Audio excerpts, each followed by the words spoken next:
Welcome back. David Heurtel in for Elias. Well, following a class action lawsuit, the 328,000 Quebecers who paid for ticket insurance without being adequately informed of the price on the Ticketmaster website have begun receiving emails about compensation this week. The lead attorney for this class action lawsuit, Joey Zukran, is on the line. Good morning, Joey. Hi, thank you for having me on. So I feel like a first-year law professor with my first question here. Give us the facts of the case. You summarized it really well at the opening. Essentially, our client alleged in a class action that he didn't adequately see that insurance, the price for the event insurance sold on Ticketmaster was in addition to and on top of the actual ticket amount.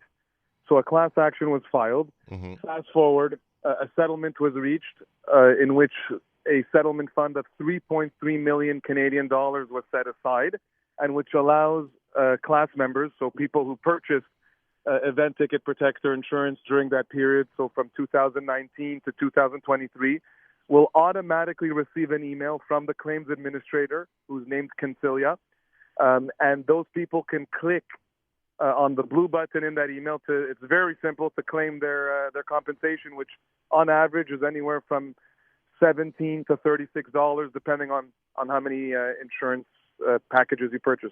So to be clear, did this get to a judgment by the Superior Court, or did Ticketmaster settle before a judgment was rendered?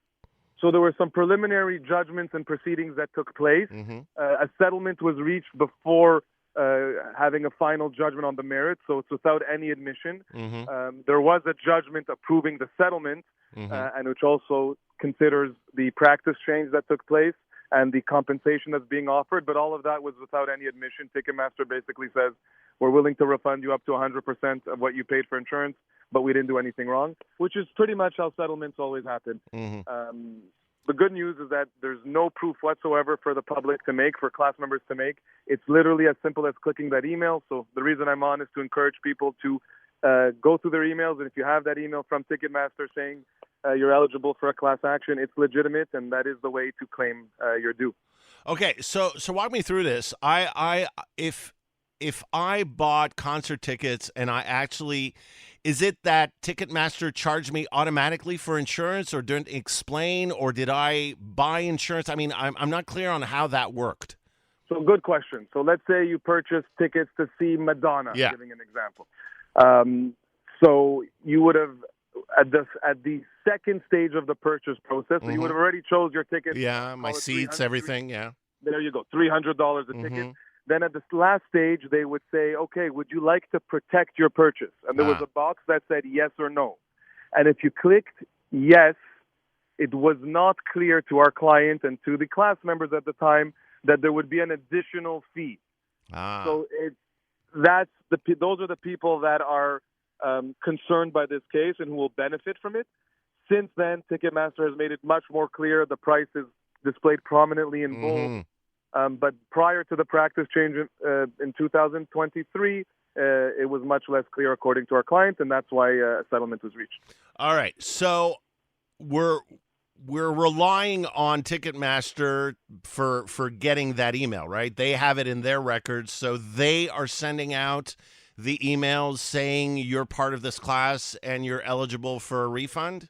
Yeah, so the way it works is that the court orders Ticketmaster to provide the class member contact information, because remember, all these purchases were made online, so people have an email address. So the court orders Ticketmaster to transfer the data to a claims administrator. In this case, it's called Concilia Services, and Concilia sends the email on behalf of Ticketmaster and ASGA, because it's also the insurer who's involved in this case, to the class member saying, you're part of the class, the court ordered us to send you this email, and here's how you just click on this blue button if you believe you're eligible to claim. So this email, I mean, who will it actually cover? Will it say Concilia? Will it say Ticketmaster? What is it going to say when I receive it? So the subject line will say, and I don't have it right in front of me, Sure. but something along the lines of Ticketmaster class action or Action Collective, Ticketmaster event ticket protector insurance, something along those lines that make it very clear that it's related to the Ticketmaster and the insurance. So you have to be on because this is being sent right now. So I guess you have to be vigilant because sometimes these types of emails go straight to the junk box, right? Sometimes. So Yeah. depending on the claims administrator, they use different methods and tools. So the take-up rate has actually been phenomenal in this case so far. Uh-huh. Really, really good. So yes, but sometimes people will see such an email and say, oh, maybe it's not legitimate. We do have our law firm's logo on top, LPC Avocat. So that's one way to identify it. The email started going out last Friday, and the claims deadline is July 26th. We, of course, encourage anyone who's eligible to make their claim sooner than later because we know what happens when you put a reminder for a month from now. You may not always remember, and then this is the only way to claim. Absolutely. So let's say I get this email. So I'm getting instructions to do what? So basically, it asks you it explains the case, it explains the settlement in a very concise manner. And then it says you are entitled to claim up to 100% refund if you meet the following criteria. There's 3 or 4 questions that just to ensure that it's people who who are not aware that they were paying extra for the insurance. And if you, under those 4 simple questions, there's a blue button that says submit, or in French, soumettre. And if you press that blue button, you'll receive a pop-up that says your claim was submitted, and you will receive an e-transfer by August 26th. All right. So what are we talking about in terms of dollar amounts involved for an individual? Let's say I only buy, a one-pair ticket during that period. So insurance for primary market events was about $8 a ticket plus taxes. So I think the number is $17.44 for a pair. And the settlement provides for up to 100%. And right now, based on the current take-up rate, you would be receiving 100% of the amount. That can vary slightly depending on the total take-up rate. But as it stands, you're looking at a 100% refund. And am I right in saying that thanks to this lawsuit, Ticketmaster has changed the way it's selling insurance to ticket buyers? Yeah, I mean, I would say that. It seems that the court also considered that in the judgment approving the settlement. And, of course, I just have to be careful and say that Ticketmaster considers they did nothing wrong. But, you file a lawsuit, there's a practice change. You could connect the dots and assume that perhaps one was related to the other. Now, understanding that Ticketmaster did not admit to anything, here in this case, though, when in your filing documents, you were saying that you were alleging that this practice was deceptive and misleading, correct?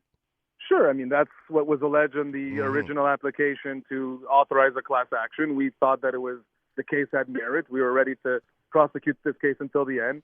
But ultimately, they came up with a very interesting settlement figure, and it allows people to receive a refund of up to 100%, and so we accepted it. So the class, remind me, what's the time period targeting this class? So it's May 2019 till about March 2023. The exact dates are in the notice, but it's pretty much, or on our website as well, lpclex.com. But it's pretty much that period. Anyone would have purchased in between 2019 and March 2023. So just in case, if I feel I'm targeted by this and I should get a refund, but I don't get the email or, I don't find it, what can I do? So, yeah, that really unlikely scenario where a defendant would have not provided the contact information or, for example, it would have went to your junk. Yeah, whatever. Then please contact me directly.